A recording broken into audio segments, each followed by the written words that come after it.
Welcome to Pharma Insights Unplugged, a platform where we engage with thought leaders shaping the future of healthcare, medical affairs, and clinical research. I'm your host, Dr. Amit Dang, and through this series, we aim to explore the evolving landscape of pharmaceuticals, digital health, and evidence based decision making, bringing valuable insights to the professionals across the industry. Today, we are excited to welcome Dr. Ankur Gupta, Regional Medical Affairs Director at Mirani Asia Pacific. With over 15 years of experience in medical affairs, antimicrobial stewardship, and patient centric healthcare strategies, Dr. Gupta has been instrumental in driving innovative approaches to medical planning, clinical trials, and patient engagement across 13 Asia Pacific countries. So, today, we will explore his journey, leadership principles, and the evolving role of medical affairs in the pharmaceutical industry. So, good morning, Dr. Ankur Gupta. Welcome to Pharma Insights Unplugged. Thank you so much, Amit, for having me on your show. I have been a regular follower of your discussions, and I really like this platform. And thank you so much also for a very generous introduction. I look forward to our chat today. Thank you so much. So, Dr. Gupta, your career spans leading medical affairs at Minority AMAP and antimicrobial stewardship at MSD. What inspired your transition into regional leadership roles, and how has your perspectives on medical affairs evolved over the years? So, yes, it's been a long and a very interesting journey. I started my medical affairs career from the country role, and I found my passion in antibiotics. And I was fortunate, just to tell you the background, antibiotics was my least favorite topic in my clinical training. So, as you know, as what you fear the most comes in front of you in the part of destiny. But somehow in MSD, I got to this initiative called Antimicrobial Stewardship, which is helping hospitals counter this threat of antimicrobial resistance. And for 10 years, I had the opportunity to travel across the globe, more than 20 countries, 300 hospitals, helping them just in the capacity of an advisor and like an antimicrobial vigilante, helping hospitals convert their own microbiology data into treatment guides for better Got patient it. outcomes. If I had in me, I would have continued that. But as they say, you have to grow. I had to add Right. the people management part to my portfolio. And also, I wanted to see how medical affairs can move from just being perceived as a support function to a strategic function. So 6 years ago, when I got a chance to move to Menarini, first I moved my base from India to Singapore. And then I got a chance to build medical affairs right from scratch in Menarini. In 2020, we were hardly 5 people. Now we are across the countries more than 40. Awesome. So that's an experience which has held me in good stead. Along the way, we have hired talented people. We have expanded our reach beyond the Asia Pacific region. A lot of what we are doing is adopted at our headquarters in Italy. And we have tried to bring in the future into the present in medical affairs. The point that you mentioned that what you fear the most comes your way, that's so much true because I still remembered when I attended Pharmatech in KEM hospital for the very first time, there was one session which I absolutely did not like because I just could not understand a word of it, and that was actually HEOR. And I never knew that eventually the Yeah. whole bread and butter would be coming from the same particular domain. Yes, I totally understand that. Yeah. So you have been a strong advocate for patient centricity, emphasizing curiosity plus care equals to cure. How can medical affairs teams integrate patient centric strategies into their plans, and what real world impact have you seen from this approach? I had a lecture to give in my daughter's school yesterday that what is the role of doctors in pharma industry. So it was interesting challenge to talking to ninth graders, 10th graders and telling them, look, I am a physician, but I don't practice. But the motivation for being a physician is still the same, right? And Right. how I put it is that we medical affairs people are patient spokespersons within the pharma company, right? So Awesome. we have to be the voice of the patient. So, how I see patient centricity is basically patient centricity has four pillars: to understand the patient journeys, to identify care gaps, to make possible integrated care, and then to bring the voice of the patient from outside in. Excellent. So, this is my overall thought map on how patient centricity works. Now, what I have done, to be very honest, is in the first two pillars, which is understanding patient journey. And this is where most of us get it half correct because we understand patient journey as clinical journey of the patient over a period of 15 to 20 years if it's a chronic disease like hypertension. But what about patient's emotional aspects, behavioral aspects, Right. access gaps, right? So what we did is across our TAs in Menarini, which is cardiovascular, allergy, men's health, pain, we mapped out the patient journey that what happens to patient across pre-diagnosis, diagnosis, follow-up, and long-term care. Right. And what are those care gaps? What are those pain points where a pharmaceutical company like us, or maybe a government body or an NGO can come in? For example, in the pain management, what can private players do and what can government do? Right. So this gave us a kind of a ringside view that where can a private player like us come in terms of, for example, something like providing companion diagnostics or patient support. And I think the next step which I would like to do is bringing patient voice in. When we plan our clinical trials or real world studies, how do you make your objectives and outcomes more patient centric? Can we talk to patient groups, the Yeah. NGOs, and bring their voice in to make the clinical trials more relevant for them? So, this is my overall understanding of patient centricity. This is excellent framework, to be honest, because you rightly said physician sees the patient in the clinic, but when he goes out of the clinic, the physician has absolutely no clue what he's experiencing, what he's going through. And then, of course, patients, they keep on hopping different physicians. And just to go one step forward, even if you look from the marketing angle, from commercial angle, prescription fulfillment is such an important issue for marketers in a chronic diseases. Patients fall off the treatment. In a chronic disease, what are their motivations or demotivations not to continue treatment? Are there emotional barriers? Are there access barriers? Are there behavioral issues? Right. We never get a chance to look at that. So I think we just too focus on our brand and do not look at the accessory services that a pharma company like us can provide to the patients. So, Dr. Ankur, given your extensive experience in infectious diseases and antibiotics, what are the biggest gaps in antimicrobial stewardship today? How can pharma collaborate with healthcare systems to address the growing AMR, or we call it as antimicrobial resistance crisis? You got me started now on this. I mean, we can have another 1 hour podcast only on this topic, but I'll try to Okay, keep it I'm brief. sure. Okay. The biggest challenge, Amit, is to identify the seriousness of this issue. I often say if there was even half the attention given to antibiotics as it's given to rare diseases and oncology, I think would be in a much better state. I need not repeat, but antibiotics is not a profitable business for pharma companies.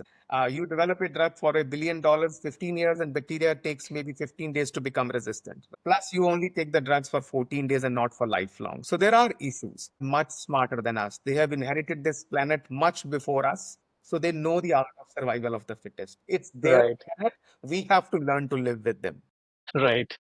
And the biggest challenge is how you think global, act local. Antimicrobials is not like asthma or myocardial infarction that you can paste the treatment guideline or a pathway in the ICU or in the doctor's chamber and the entire world can follow this. You can't even copy your neighboring hospital's protocol because your epidemiology is different. The pathogens in my hospital or in my clinic may be totally different. So, how do you localize the data? How do you make the language of microbiology easily understandable by the clinicians? Even in my MBBS, one of the toughest topics for me was microbiology, right? Most of the practicing physicians, when they look at the culture report or an Excel sheet full of pathogens, it's difficult for them to understand. They think it's only academic. So I think one of the challenges to make microbiology more clinically relevant to understand the microbiology data of your own hospital. Many people say that it flows from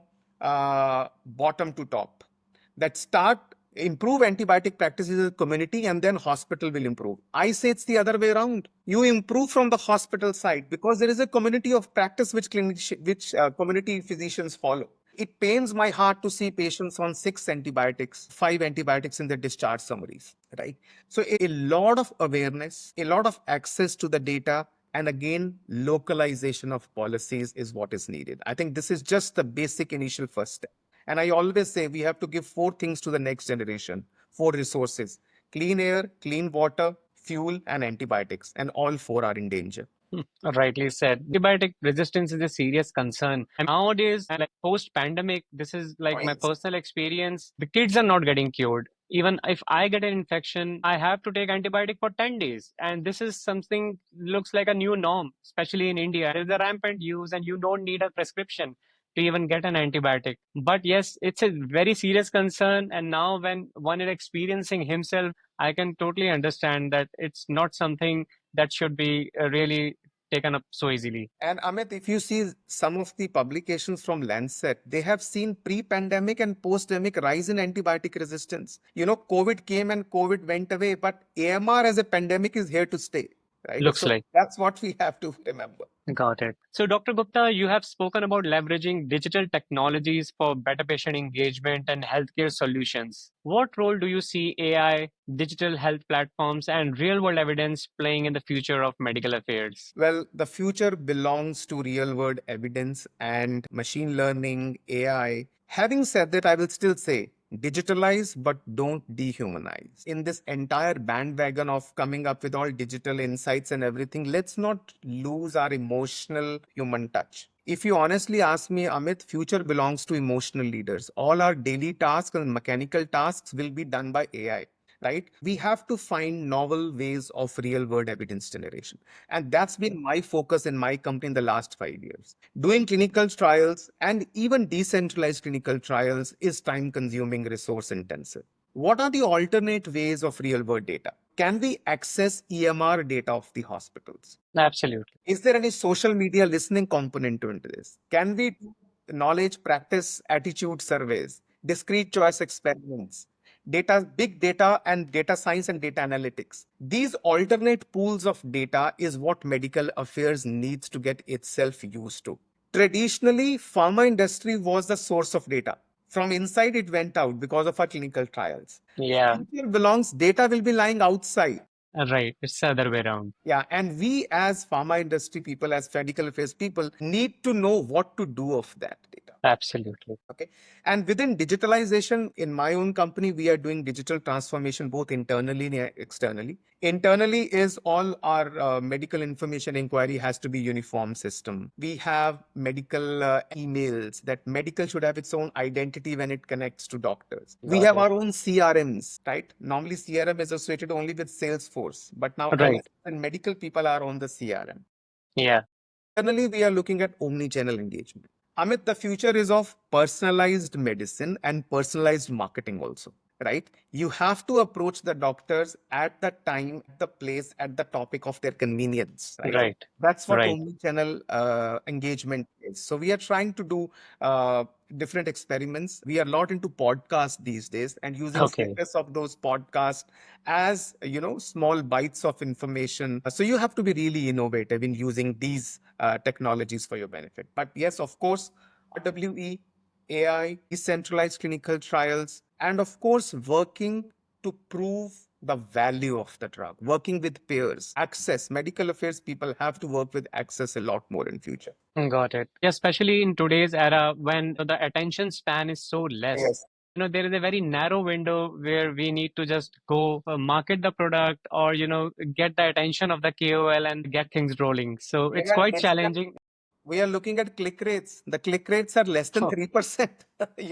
Even if it reaches 2-3%, we think it's an achievement. So as you say, attention span is very less. So Right. we have to think out of the box, how to be more readable. Exciting times, certainly. So, Dr. Gupta, in your recent discussions, you highlighted the 5 Ds: dose, data, diagnostics, digital, and diverse services. So, how should pharma companies expand their role beyond just selling drugs to create a more holistic healthcare impact? Thank you so much, Amit, for asking this question. This is one of my favorite topics, and I use this mnemonic of 5 Ds in one of healthy aging summit, which we had in Singapore, and with some of the representatives from Singapore healthcare industry were also there. And I'm a strong votary that for far too long we have been very product focused. I think the future is not only drug plus service. That's the pharma model. Especially after COVID, doctors are looking to outsource some of the services. When the patient is sitting in the waiting room, That's an opportunity for pharma companies to come in, whether in the form of awareness,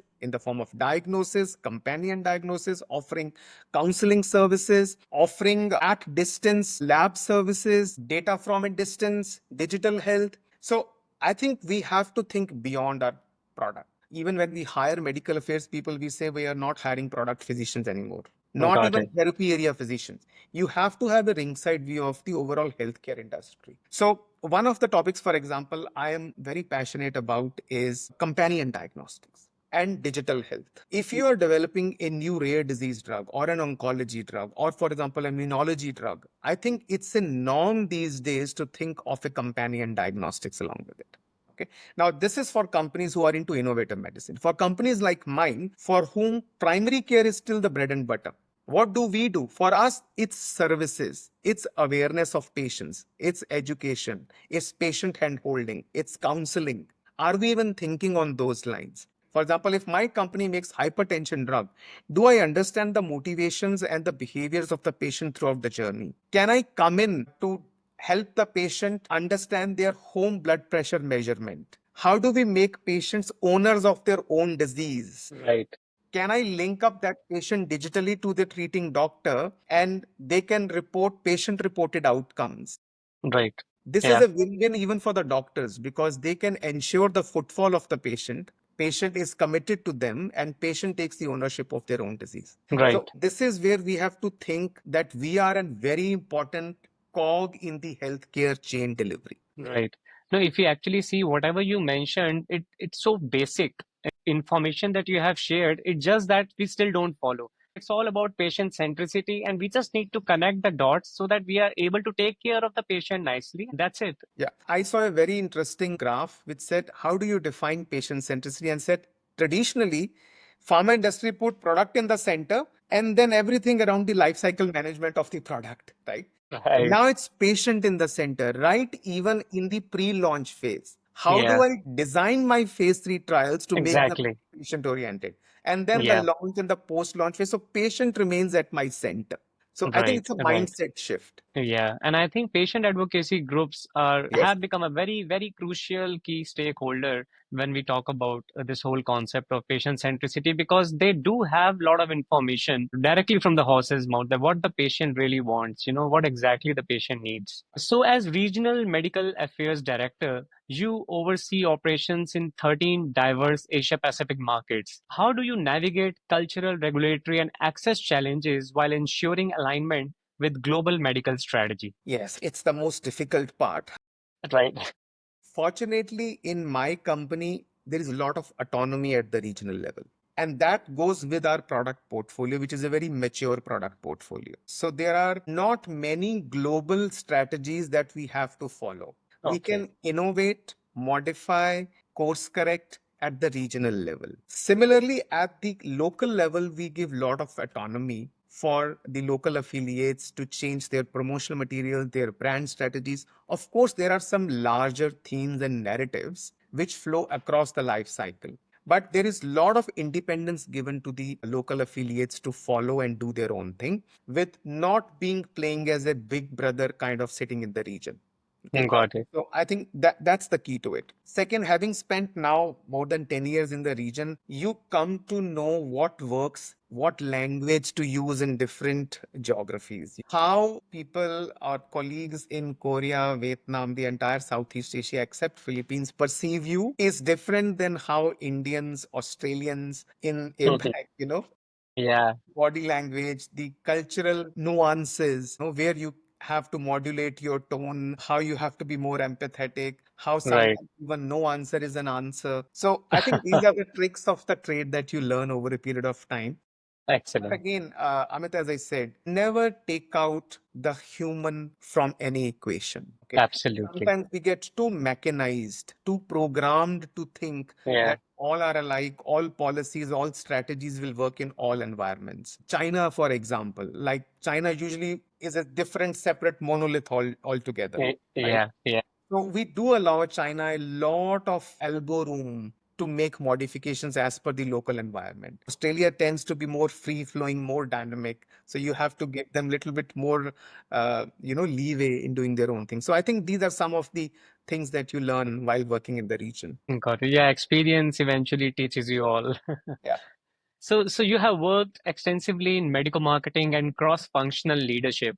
How can medical affairs, commercial, and regulatory teams collaborate more effectively to ensure scientific integrity while meeting business objectives? Many of my medical affairs people complain that, look, we are not regarded as strategic function or an equal participant on the table, right?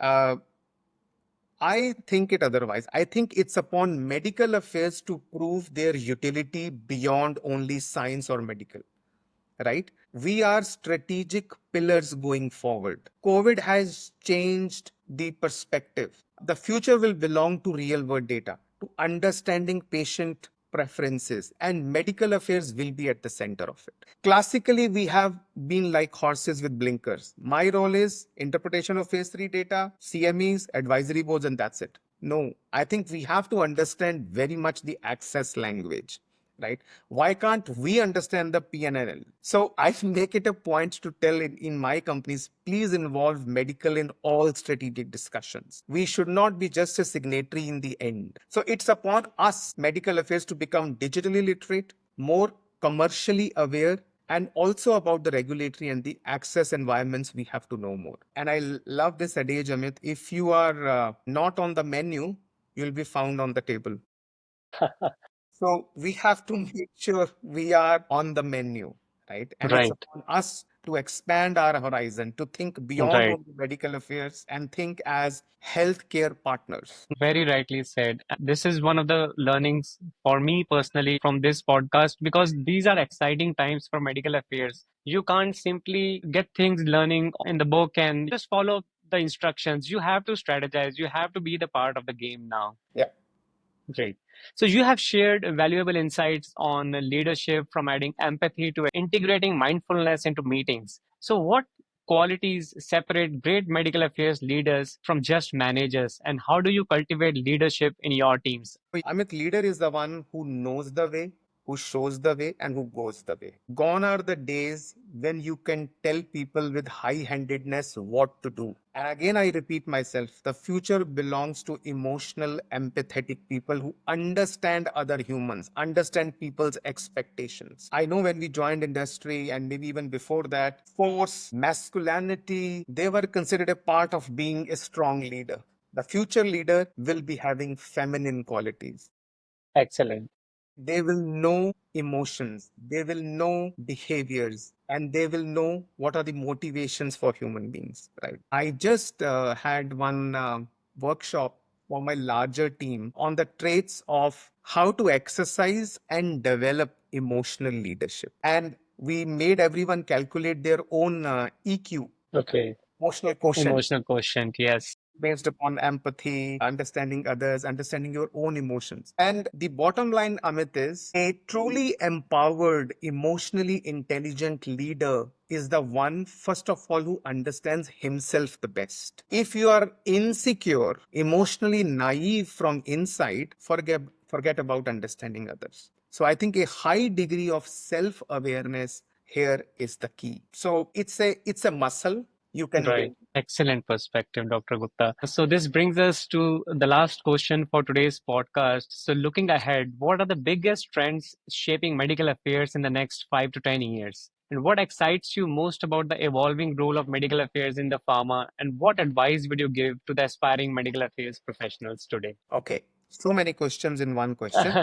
Okay, so I think the future belongs to innovative evidence generation, which is integrated, HEOR, RWE, speedy virtual trials to increase not only the speed, but the breadth and the depth. That's one. Second, personalized medical content and personalized patient engagement. In this, we have to work on infrastructure, intelligence, and engagement. Third, the future belongs to how do medical affairs prove clinical and economic value through the data which is available in different social media platforms and in the public domains for the Got life it. cycle management of the different products. So I think these are the some of the key narratives, key themes which will keep medical affairs very active in the future. What's my advice to the budding medical affairs folks? Please join medical affairs and pharma industry with the same motivation that you became medical doctors in the first place. Excellent. High flying lifestyle or a glamorous lifestyle, these are not the motivations to join pharma industry. These are the perks. Right. Don't forget, your end goal is still to save lives and improve lives. You are still serving the patient, but in a different capacity. And I would also say, along with that, be pro patient, but also be pro profit. Profit is not Absolutely. a bad word. I say medical people should be physicians here, marketers here. Business certainly has to be there. I mean, there's no doubt about it. Profit is Awesome. not a bad word. I mean, profiteering is a bad word.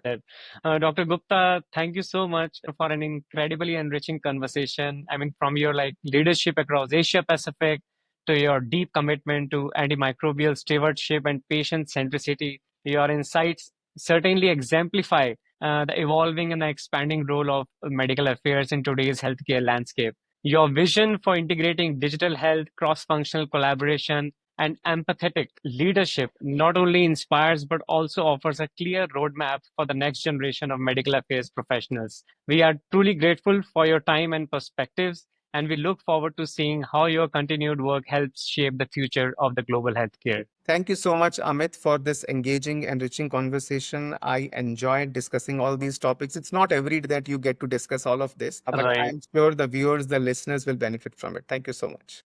Thank you. Thank you so much.